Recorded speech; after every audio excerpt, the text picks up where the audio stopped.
Since D.W. Griffith, parallel editing has been a staple device drawn on in audiovisual media to produce tension or dramatic juxtaposition by cutting between events occurring in two or more spaces at the same time. We've come across this theory in most editing literature, but let's apply this to a split-screen scenario.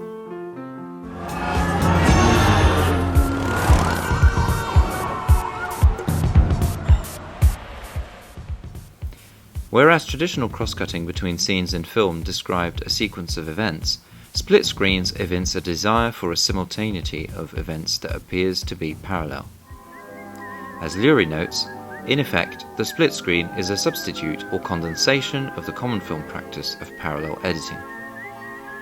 Moreover, when any two shots or sequences are juxtaposed, they add meaning that is not necessarily contained in either of the elements alone. That is, A plus B does not equal AB, but rather C, which is a new meaning. So what happens if we see the juxtaposed sequences at the same time, on screen, in a split-screen scenario? This video essay shall explore various types of editing techniques used for juxtaposing shots in different split-screen sequences and also investigate what effect it has on the audience. We shall be focusing on Splitscreen, a love story, the opening sequence of Mérine, Killer Instinct, Part 1, Time Code,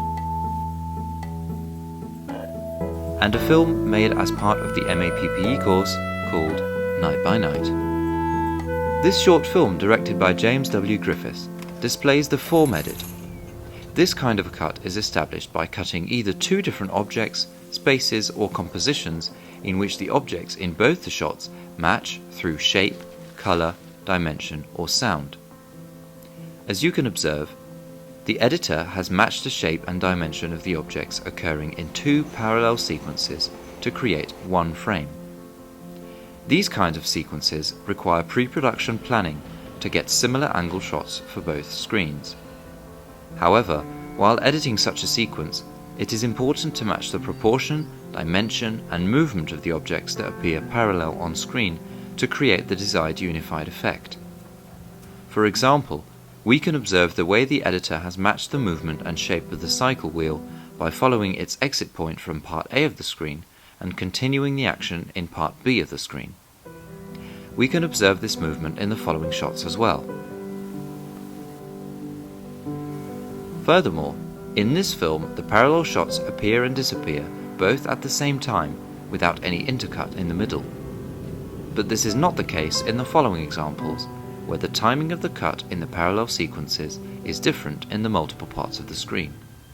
In Mérine, Killer Instinct Part 1's opening sequence, there are a combination of styles in cutting the sequence. At some moments, the editor establishes shots from similar angles in a split screen, but at other instances, he shows shots from different angles in the various parts of the screen. Moreover, the interesting point to note in this sequence is regarding the timing of the cuts. If you observe the same action of the actor in the multiple parts of the screen, it begins at a different time, which may lead to creating an illusion of a different action for the audience. This heightens the effect of the split screen, since we see multiple screens and multiple actions at the same time. Hence, through split screen, this dynamic tension can be organized within a single frame, making it both an economic and intense narrative.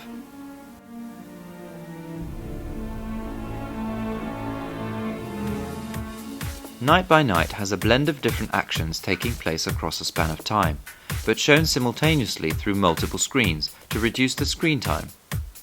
This also suggests the repetitive nature of the events.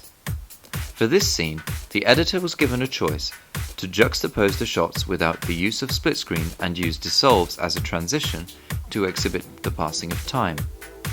This, however, made the scene dull, whereas it was to be dynamic and show the high energy of the actress.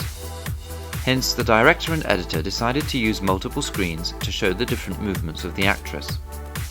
The split screen sequence was not decided during pre-production or production, so even if the sequence is not scripted, you can still experiment with using split screen in the post-production stage. Furthermore, they did not establish the shots in a traditional way of moving clockwise from the upper left quadrant, but rather chose to make them appear in a random order, aiming to keep the viewer alert by doing the unpredicted. In order to distract the audience from the poor framing of the shot, they also experimented with time manipulations within a single shot by using freeze frame, along with split screen. Timecode by Mike Figgis shows different narratives simultaneously in 4 parts of the screen, with each part running in long takes. This creates like a CCTV viewing environment for the audience. Besides, Figgis attempted to remove the conventional cut from the filmmaking process through juxtaposing screens of long takes. This signals the obsolescence not only of editing, but cinema itself. Moreover, to avoid the situation wherein the more relevant plot events occur in more than one quadrant at the same time, Figgis harmonized the film's layers of simultaneous action by using sheet paper for orchestral scoring of it. Thus, while editing a split-screen sequence, one must carefully observe the shots running parallel and reflect on the decision whether or not to have similar shots running at the same time in the different parts of the screen, since each can create different effects on the narrative. There is another noteworthy aspect of video and sound editing in this part of the film.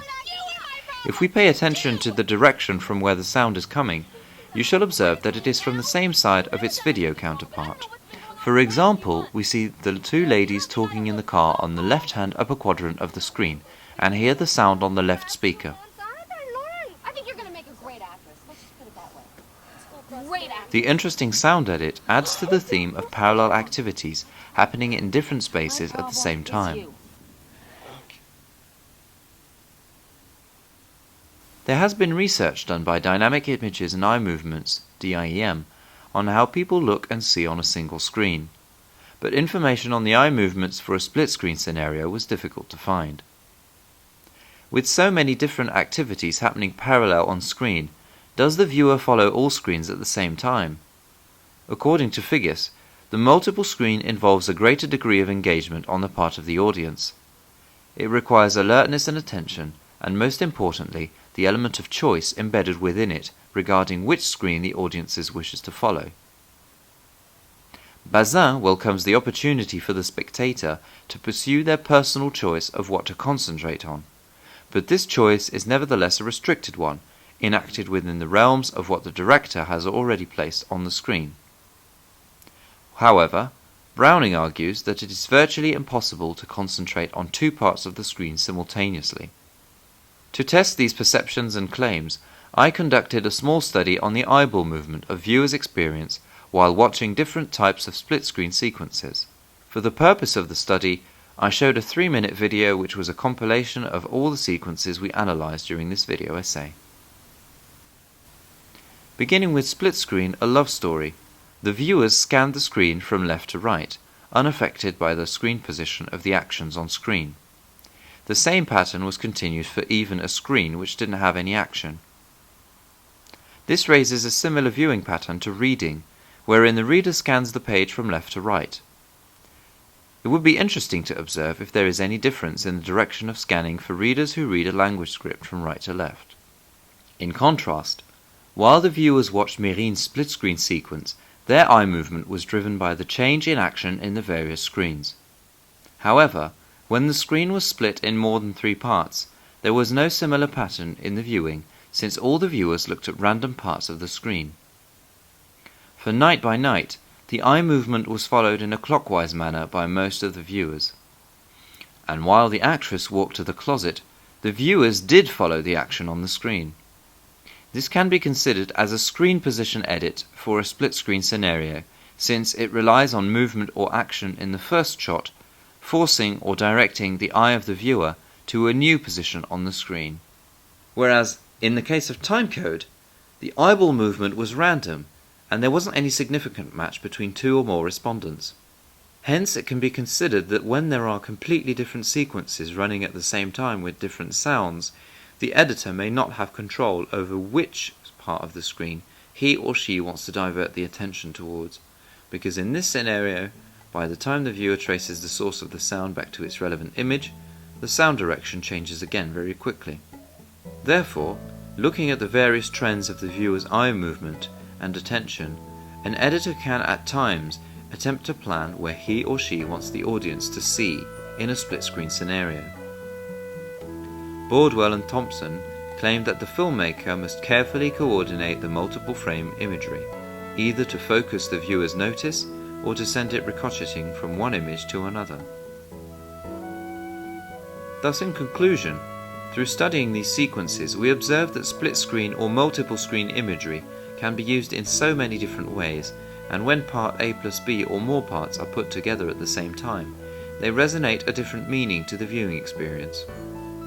Two or more shots can be juxtaposed together through either form edit, by matching the shape and movement of the objects, or juxtaposing similar angle shots, different angle shots, different movement shots, and completely different narrative shots as well. Moreover, an editor can choose to compose the size and dimensions of each part of the screen, which puts him or her in a position of almost becoming a cinematographer, since he or she has the freedom to design and compose the frame. In addition, the editor can understand the pattern the audience views various types of split-screen sequences and attempt to arrange the shots to control the part of the screen he or she wants the viewer to see.